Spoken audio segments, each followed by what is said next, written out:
এই এখতিয়ার কি আমার বোনরা দিয়েছে কাউকে? এই সমাজ আমরা চাই না, এই কোনো সমাজ ব্যবস্থায় এদের কোনো জায়গাও আমরা দিতে চাই না।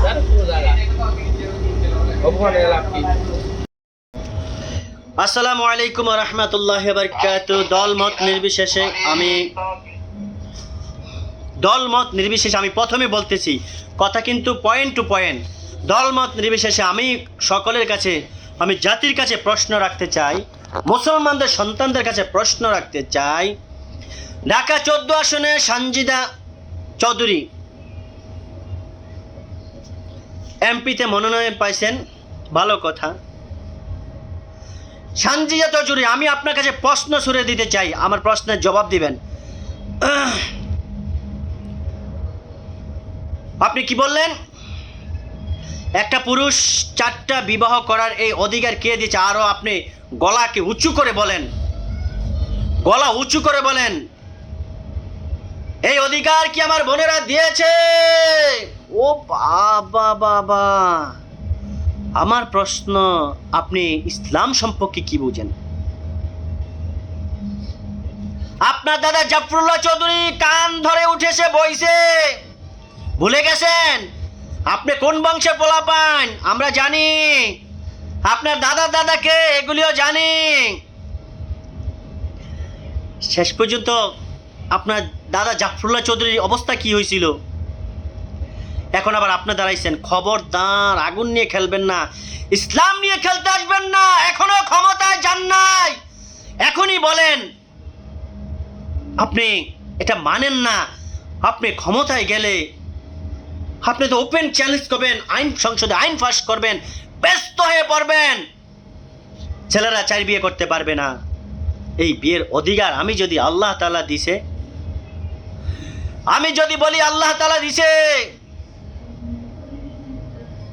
প্রত্যেকটা পুরুষকে 4টা বিয়ে করার অধিকার আল্লাহ তাআলা দিছে। আল্লাহ রাসূল সাল্লাল্লাহু আলাইহি সাল্লামের জবান দিয়ে বলিয়া গেছেন, কিন্তু এটা ফরজ করেন নাই, সুন্নত করেন নাই। যার ইচ্ছা সে করতে পারবে সাধ্য অনুযায়ী, যদি সে চালানোর সামর্থ্য থাকে। আচ্ছা, ভিডিও লম্বা হয়ে যাচ্ছে। আমি বলছি, আমি বিএনপি বুঝি না, আওয়ামী লীগ বুঝি না, জাতীয় পার্টি বুঝি না, আমি বুঝি বিএনপির ভাইয়েরা। আবার বলেন,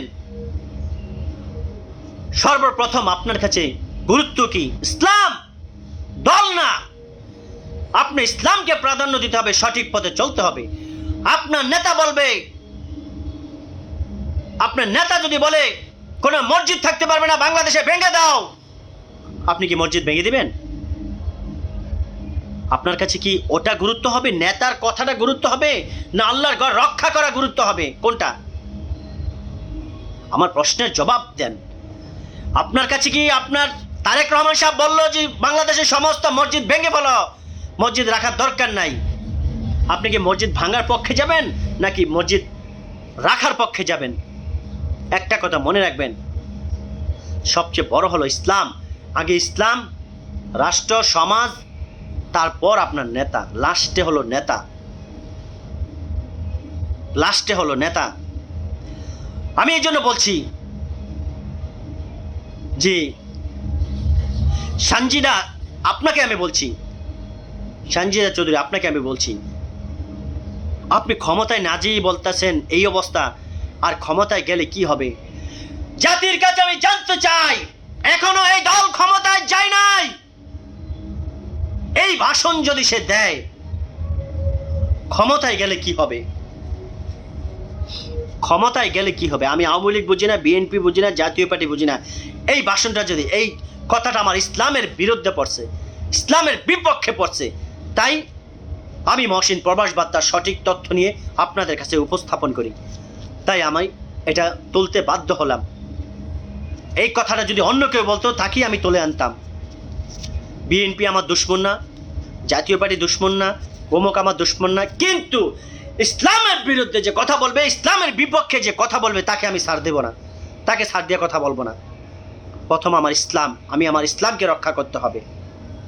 ওকে, আমার কথাগুলি সঠিক কিনা কমেন্টে জানাবেন প্লিজ।